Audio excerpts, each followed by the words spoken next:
প্রিয় বোনেরা, একটু স্থির হয়ে বসুন। নিজের চারপাশের সমস্ত কোলাহল বন্ধ করুন। রান্নাঘরের কাজ, ঈদের প্রস্তুতি, ঘর গোছানো, কাপড়ের কেনাকাটা সব কিছুকে মাত্র কয়েক মিনিটের জন্য থামিয়ে দিন। কারণ আজ মাগরিবের সূর্য ডোবার সাথে সাথেই কিন্তু আমাদের সামনে হাজির হয়ে গেছে বছরের সবচেয়ে মহিমান্বিত, সবচেয়ে দামি এবং সবচেয়ে বরকতময় একটা রাত। হ্যাঁ, আমার প্রিয় বোনেরা, আজ মাগরিবের পর থেকেই শুরু হয়ে গেছে আরাফায়ের রাত। আর আজকের শেষ রাতেই আমাদের ঘুম থেকে উঠে সাহারি খেতে হবে আগামীকালকের সেই মহা রোজার জন্য। ভুলেই গেছি যে আজকেই সেই মহা মূল্যবান রাত। আমরা কি আজকে রাতের শেষ প্রহরে ওঠার জন্য সাহারির অ্যালার্ম দিয়েছি?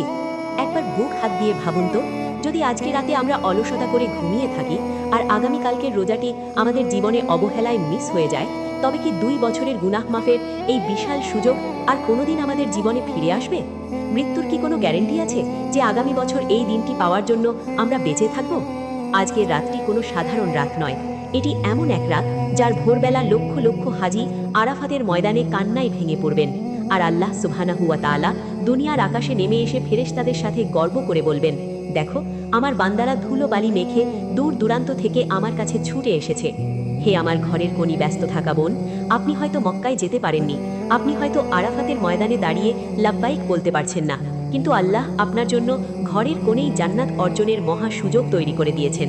শুধু প্রয়োজন একটুখানি সচেতনতা, একটুখানি তাড়না। আর মাত্র কয়েক ঘন্টা পর আমাদের সাহারি খেতে হবে। এই সুযোগ হাতছাড়া করার আফসোস কিন্তু সারা জীবন তাড়া করে বেড়াবে। তাই এখনই কোমর বেঁধে নিন, অলসতা ঝেড়ে ফেলুন এবং আজকের এই মহিমান্বিত রাত ও আগামীকালকের দিনটিকে কিভাবে আল্লাহর ইবাদতে সাজাবেন তার পূর্ণাঙ্গ গাইডলাইনটি মনোযোগ দিয়ে শুনুন।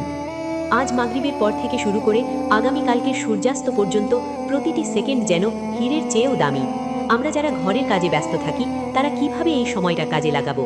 প্রথমত, আজ রাতের আমল দিয়ে আমাদের যাত্রা শুরু করতে হবে।